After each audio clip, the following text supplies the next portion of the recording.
نحمده ونصلي على رسوله الكريم أما بعد. أعوذ بالله من الشيطان الرجيم. بسم الله الرحمن الرحيم.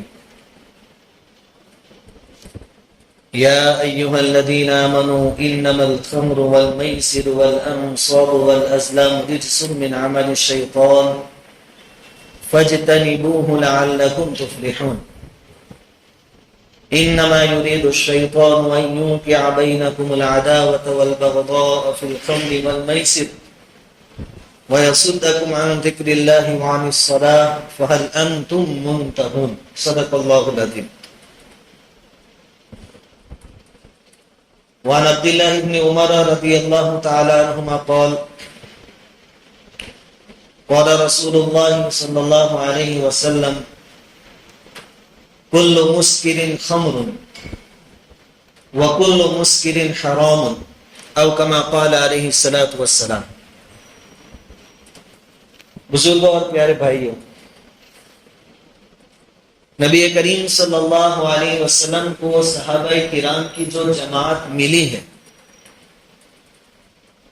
ہم جانتے ہیں کہ وہ کوئی بنی بنائی جماعت نہیں تھی کہ حضور صلی اللہ علیہ وسلم کو ان کے پیچھے کوئی محنت نہ کرنی پڑی. سماج اور معاشرے میں جتنی برائیاں ہو سکتی تھی تمام برائیاں اس سماج اور معاشرے میں موجود تھی. نبی کریم صلی اللہ علیہ وسلم کی محنت کی برکت سے پھر وہ جماعت ایسی بنی کہ رہتی دنیا تک کی انسانیت کے لیے ہدایت کا چراغ قرار دی گئی. حضور صلی اللہ علیہ وسلم نے ارشاد فرمایا اصحابی کالنجوم، میرے صحابہ ستاروں کے مانند. یہ ستارے جو بعد میں چمکے ہیں اور آج چمک رہے ہیں اور قیامت تک چمک رہیں گے، ان کے پیچھے حضور کی بہت محنتیں. ہدایت سے پہلے وہ جو سماج اور معاشرہ تھا اس میں بہت ساری دوسری برائیوں کے ساتھ ساتھ ایک بہت بڑی خرابی شراب نوشی، شراب پینا، نشہ کرنا. اور اس کو ہم تو برائی کہتے ہیں، لیکن اس زمانے میں شراب پینا، نشہ کرنا وہ برائی تصور نہیں کیا جاتا، بلکہ اس کو ایک خوبی سمجھا جاتا تھا. عربوں کے لیے شراب اور نشہ ایک فخر کی چیز ہوا کرتی تھی، شرافت کی چیز سمجھی جاتی تھی، اور صدیوں سے اس کی عادت تھی. اللہ رب العزت نے انسانوں کی فطرت کی رعایت کرتے ہوئے پہلی ہی مرتبہ میں، پہلے ہی وار میں شراب کو حرام قرار نہیں دیا، بلکہ اسٹیپ بائی اسٹیپ، مرحلے وار اللہ رب العزت نے شراب کو اور نشے کو حرام قرار دیا. ابھی صحابہ کرام کی چھوٹی سی جماعت مکۃ المکرمہ میں ہے، ہجرت نہیں ہوئی. شراب تو حرام ہوئی مدینہ میں، مکہ میں حرام نہیں ہوئی. لیکن مکہ ہی سے ذہن سازی اللہ رب العزت کی طرف سے شروع ہو چکی تھی. اللہ تعالیٰ نے سورہ نحل میں، جو کہ مکی سورت ہے، مکہ میں نازل ہوئی، ہجرت سے پہلے اس نے ایک آیت کریمہ نازل فرمائی وَمِن ثَمَرَاتِ النَّخِيلِ وَالْأَعْنَابِ تَتَّخِذُونَ مِنْهُ سَكَرًا وَرِزْقًا حَسَنًا. اس آیت میں اللہ تعالیٰ نے اپنی نعمتیں بیان فرمائی. ان نعمتوں میں ایک نعمت یہ بھی بیان فرمائی کہ اللہ نے تم کو کھجور جیسا عظیم تحفہ عطا فرمایا، کھجور پھل، انگور دیے. اور آگے فرمایا تتخذون منہ سکرا، کھجور اور انگور سے تم کیا بناتے ہو؟ شراب بناتے ہو. آگے فرمایا، یہاں یہ نہیں فرمایا کہ شراب مت بناؤ، حرام ہے، ابھی حرام نہیں ہوئی، حلال. ورزقا حسنا، لیکن ساتھ میں اللہ تعالیٰ نے یہ بھی فرمایا کہ ان کے علاوہ بھی، یعنی کھجور اور شراب کے علاوہ بھی بہت اچھی چیزیں اللہ تعالیٰ نے تم کو دی ہیں. مفتی تقی صاحب دامت برکاتہم فرماتے ہیں کہ اس آیت میں ہی اللہ رب العزت نے ایک باریک اور لطیف اشارہ کر دیا کہ کھجور اور انگور اپنی جگہ، شراب بناتے ہو اپنی جگہ، لیکن یہ رزق حسن نہیں ہے، اچھی روزی نہیں ہے. اس کے علاوہ جو دیا ہے وہ رزق حسنہ ہے. ذہنی بناوٹ شروعات یہاں سے. کہ آپ اس کو چھوڑ کر اگر اس میں لگ جائے تو زیادہ اچھا. اس کے بعد مدینہ المنورہ کی ہجرت ہوئی. بڑے بڑے صحابہ کرام جو تھے ان کے سامنے شراب کے نقصانات آنے لگے. ان کو احساس ہونے لگا کہ یہ چیز چاہے حلال ہے حرام نہیں ہے لیکن اس کے نقصانات زیادہ ہیں. تو ایک مرتبہ حضرت عمر فاروق رضی اللہ تعالیٰ عنہ، حضرت معاذ بن جبل رضی اللہ تعالیٰ عنہ اور انصار کے کچھ بڑے بڑے صحابہ حضور صلی اللہ علیہ وسلم کی خدمت میں حاضر ہوئے اور حضور سے درخواست کی کہ حضور یہ شراب اور جوا یہ دونوں چیزیں ایسی ہیں کہ اس میں جانی نقصان بھی ہے، مالی نقصان بھی ہے. اس کے بارے میں ہماری شریعت کیا کہتی ہے؟ چنانچہ جب حضور سے سوال کیا گیا تو اللہ رب العزت نے ایک آیت کریمہ نازل فرمائی، یسألونک عن الخمر والمیسر. لوگ آپ سے شراب اور جوئے کے بارے میں پوچھتے ہیں. قل فیہما اثم کبیر ومنافع للناس واثمہما اکبر من نفعہما. یہاں بھی اس آیت میں بھی شراب حرام ہے ایسا نہیں کہا گیا.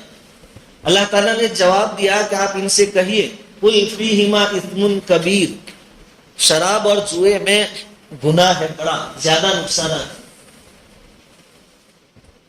ومنافع للناس، قرآن کی حقانیت، حقیقت کا اعتراف جو ہے اس کو قبول کرنا، ماننا.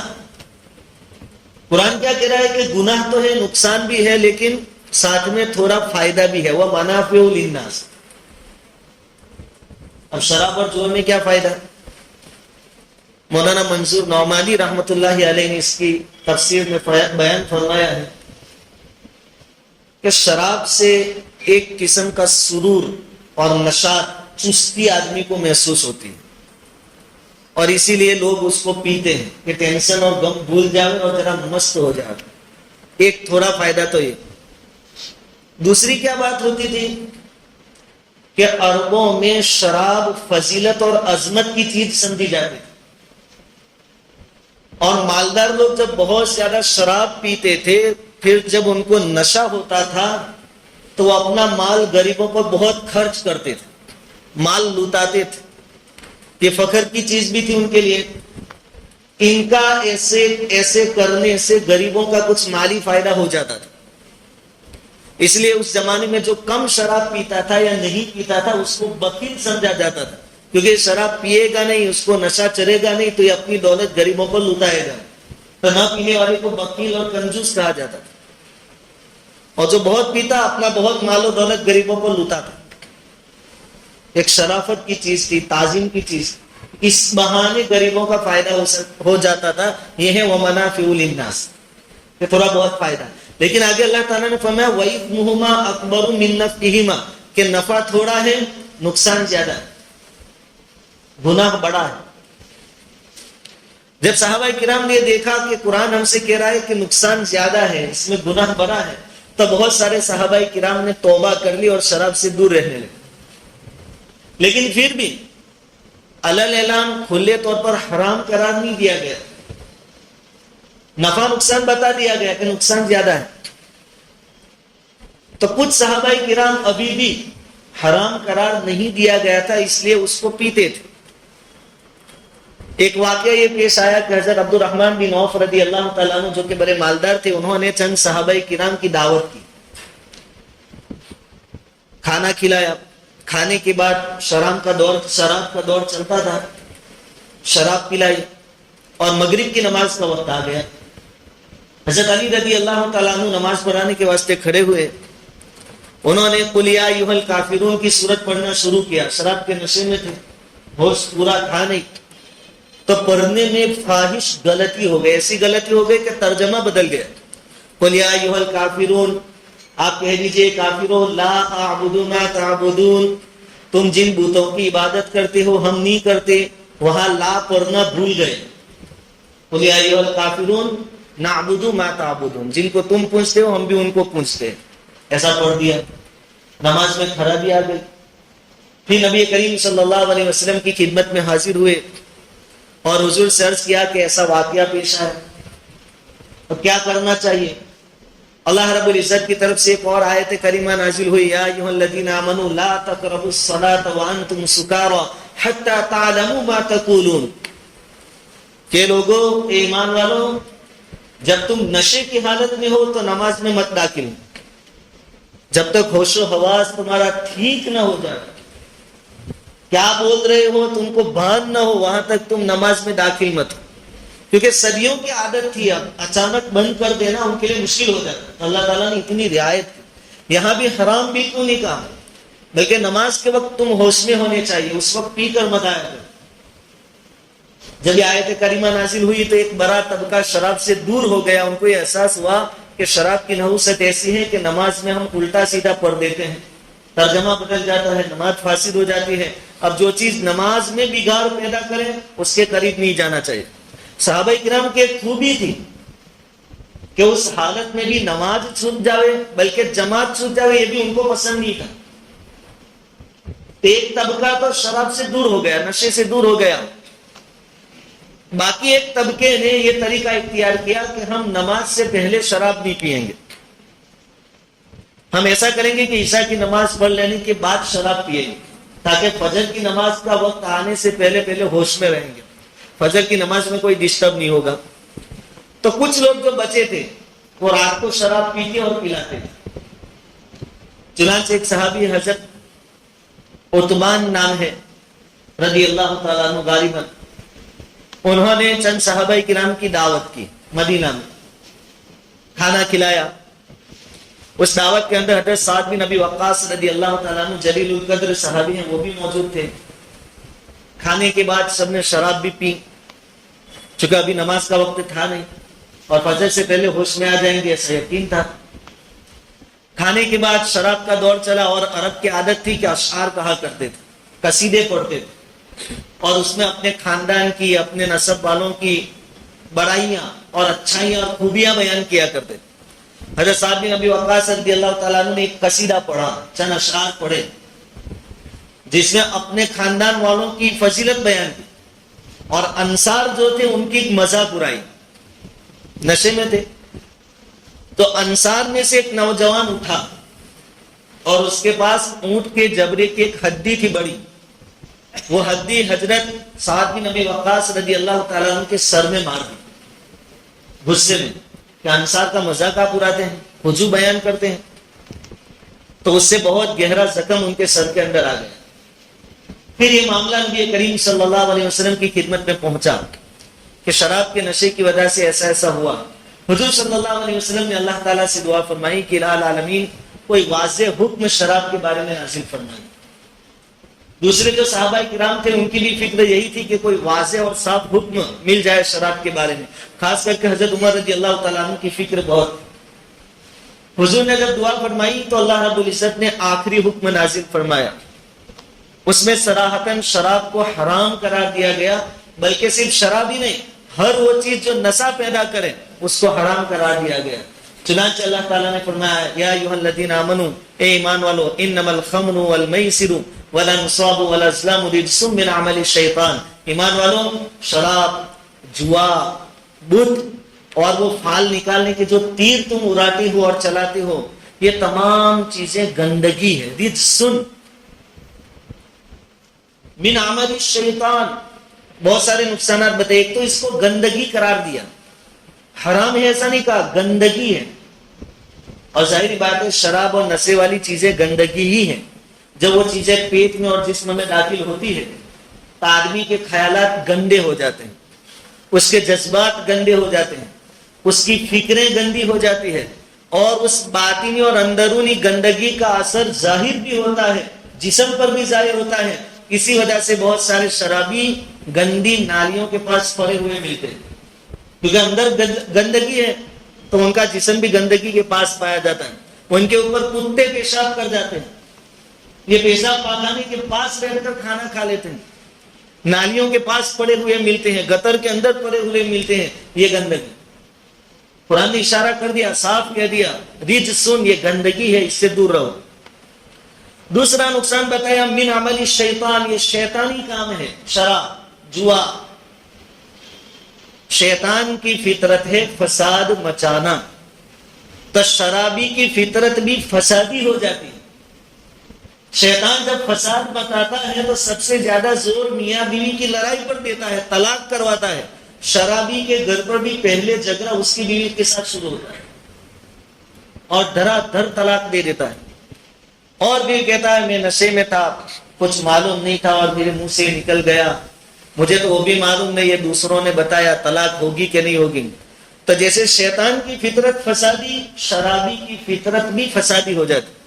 گھروں پہ لڑائی جھگڑے، خود تو کچھ کماتا نہیں، حتیٰ کہ بیوی کے ساتھ مار پیٹ، بیوی کے زیورات بیچ دینا، میکے سے کچھ لے کر آ، ایسا پریشر اور دباؤ بنانا، اور روزانہ گھر میں لڑائی جھگڑے جس سے چھوٹی اولاد پر بھی اثر ہوتا ہے۔ یہ قرآن نے سب واضح کر دیا، من عمل الشیطان، یہ شیطانی عمل ہے، اس لیے اس سے دور رہو۔ فاجتنبوہ، قرآن کہتا ہے کہ جب اتنے سارے نقصانات ہیں تو اس سے دور رہو، اور تم دور رہو گے تو لعلکم تفلحون، تم کامیاب ہو جاؤ گے، اتنے سارے فساد سے تم بچو گے۔ آدمی جب شراب پیتا تو وہ بیوی کے حقوق کیسے ادا کرے گا، اولاد کے حقوق کیسے ادا کرے گا، ماں باپ کے حقوق کیسے ادا کرے گا؟ حقوق ادا کرنے کی بات تو بہت دور، جب آدمی نشہ کرتا تو ماں باپ کو بھی گالیاں دیتا ہے، بلکہ ماں باپ پر ہاتھ بھی اٹھاتا ہے، ایسے واقعات پیش آتے ہیں۔ قرآن کہتا ہے کہ اس سے دور رہو۔ یہ بات دراصل اس لیے آج کر رہا ہوں کہ ہمارے آس پاس بھی یہ ماحول بن رہا ہے، بلکہ کافی حد تک بن چکا ہے۔ رپورٹ کچھ ایسی ہے کہ بہت سارے نوجوان 15 سے 25 سال کے بیچ والے خاص کر کے نشہ کرتے ہیں، اور نشے کے لیے شراب کی بوتلیں چاہیے ایسا نہیں ہے، سردی کی سیرپ بھی ایک کام کر دیتی ہے، اور واقعتاً وہ سیرپ مسجد اور مدرسے کے آس پاس بھی دکھائی دیتی ہے۔ یہ کہیں سنی باتیں نہیں ہے، دیکھی ہوئی بات ہے، بلکہ ہمارے اس پیارا شہر کے ایک بہت بڑے ڈاکٹر ہیں، انہوں نے کہلوایا کہ سب سے زیادہ نشے میں اگر کوئی سماج ہے تو مسلم معاشرہ، اور اتنا کچھ کہا کہ آپ کو ایسا پروگرام رکھیے اپنے لوگوں کا جس میں آپ شراب اور نشے کے نقصان اپنی قوم کو بتائیے، اور مجھے بھی بلائیے، میں بھی آؤں گا اور ان کو سمجھاؤں گا۔ کہ ہمارے پاس نوجوان آتے ہیں، کانپتے ہوتے ہیں، نوجوان ہیں، ہاتھ پیر اس کے کانپتے ہیں، اور ہاتھ جوڑتے ہیں، گالیاں دیتے ہیں، مارنے پر اتر آتے ہیں کہ ہمیں وہ سیرپ دے دو۔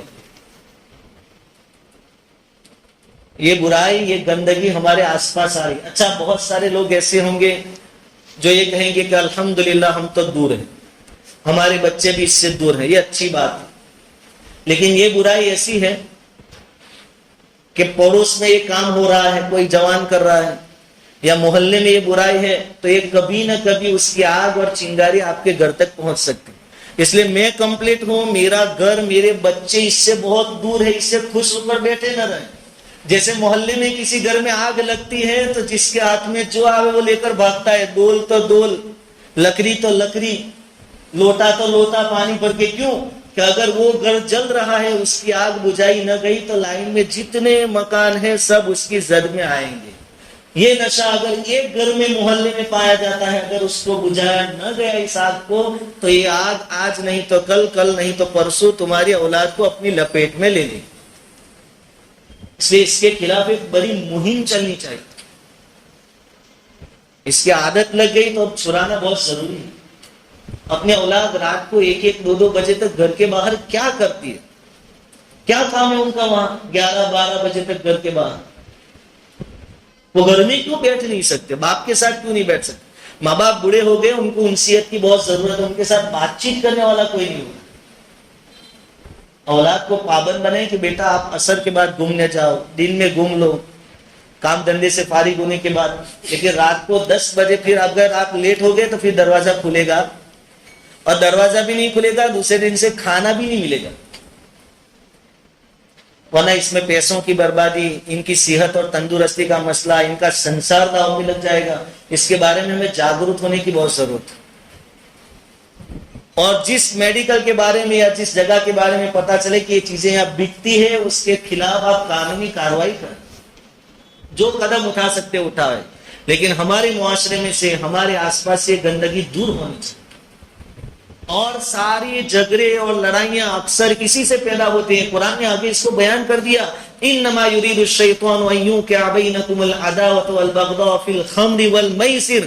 شیطان یہی چاہتا ہے کہ جوئے بازی کے ذریعے اور شراب کے ذریعے, نشے کے ذریعے تمہارے آپس میں پھوٹ ڈال دے, جھگڑے پیدا کر. جوا ہوگا وہاں جھگڑے ہوں گے, پیسوں کی لین دین مارا ماری ہوگی, پولیس کیس ہوں گے, دونوں طرف نقصان اٹھانا پڑے گا. شراب ہوگی وہاں بھی یہی چیزیں ہوگی. تو شیطان چاہتا ہے کہ جھگڑے کراؤ. وَيَصُدَّكُمْ عَنْ ذِكْرِ اللَّهِ, اور اللہ کی یاد سے دور کر دے. اب جب پیے گا تو اللہ کو یاد کیسے کرے گا؟ وَعَنِ الصَّلَاةِ, تم کو نماز سے دور کرنا چاہتا ہے شیطان, اس لیے شراب کی طرف لے جا رہا ہے, ساری برائیوں کی طرف. جرمنی کے ایک بہت بڑے ڈاکٹر کا ایک مقولہ ہے, دنیا میں مشہور ہو گیا. وہ کہتا ہے کہ اگر آپ آدھی دنیا کی, پوری دنیا نہیں, دنیا میں آدھے شراب کھانے بند کر دے تو میں گارنٹی دیتا ہوں کہ آدھے جیل کھانے بند ہو جائیں گے. جھگڑے پینے کے بعد شروع ہوتے ہیں, لڑائیاں پینے کے بعد, اور آدھے دنیا کے دواخانے بند ہو جائیں گے. کڈنی فیل ہو جاتی, ہاتھ پیر کام نہیں کرتے, یہ سارے نقصانات شراب سے ہوتے ہیں. اور یہ جسم اللہ رب العزت کی طرف سے دی گئی ایک امانت ہے, اس کے بارے میں قیامت کے دن پوچھا جائے گا. صحابہ کرام کے سامنے آخری حکم جب آیا کہ اب شراب بالکل حرام, تو جو جس پوزیشن میں تھا اسی وقت حکم کو مان لیا. میں کوشش کروں گا, مہینہ یہ نہیں. ایک صحابی رضی اللہ تعالیٰ عنہ کے بارے میں آتا ہے کہ حکم نازل ہونے سے پہلے وہ خیبر گئے تھے شراب خریدنے کے واسطے, بہت زیادہ شراب خرید کر لائے. مدینہ میں داخل ہونے سے پہلے ایک صحابی ملے اور کہا کہ شراب لائے؟ کہا ہاں, اوریجنل پرانی شراب. کہا کہ شراب تو حرام ہو گئی. کیا بات ہے؟ کہا کہ ہاں. تو اتنا بڑا بزنس, اتنے پیسے روکے ہیں, بلکہ کچھ یتیموں کا مال بھی انہوں نے داؤ پہ لگایا تھا. مودی میں یتیموں کا مال بھی تھا. کہاں لیکن ہے کہ حرام ہو گئے, اپنے مدینہ میں داخل نہیں ہو سکتا. تو کیا کیا, یہاں مال رکھ دیا مدینہ کے باہر. حضور کے پاس آئے, کہا کہ حضور ایسا سنا شراب حرام ہو گئی. کہا حرام ہو گئی. کہا کہ حضور میں تو بہت خرید کر لایا ہوں, تو ایک کام کروں, جس سے خریدی ہیں اس کو واپس کر دو, اپنے پیسے واپس لے لوں. حضور نے کہا کہ نہیں, واپس کرو گے تو وہ دوسرے کو بیچے گا یا وہ پیئیں گے, واپس نہیں کرنا ہے. تو کہا کہ ایک کام کروں, غیر مسلم کو دے دوں جن سے میرے تعلقات اچھے ہیں. حضور نے کہا کہ نہیں, ان کو بھی نہیں دے سکتا. یہ مسئلہ ہے, جو چیز آدمی خود نہیں کھا سکتا, نہیں پی سکتا, دوسروں کو بھی نہیں دے سکتا. تو کہا کہ آپ, کہا کہ ایک ہی طریقہ ہے. یہ گئے پہاڑ پر چڑھے شراب لے کر, اور وہاں سے پوری شراب بہا دی. یتیموں کا مال تھا اس کا. حضور نے کہا کہ بیت المال میں سے یتیموں کو جو مال تھا وہ ہم دے دیں گے, آپ واپس کر دیں. اپنا نقصان ہوا, کوئی غم نہیں, لیکن جیسے حکم آیا شراب حرام, صحابہ کرام نے چھوڑ. کوشش کریں, اور سب سے کارگر کوشش یہ ہے کہ اپنی جو صحبت ہے ایسے پنڈکوں کے ساتھ, نشے بازیوں کے ساتھ صحبت چھوڑ دیں, اچھے لوگوں کے ساتھ بیٹھنا اٹھنا ہو. اللہ رب العزت کہیں سنی باتوں پر کہنے سننے سے زیادہ عمل کی توفیق عطا فرمائے.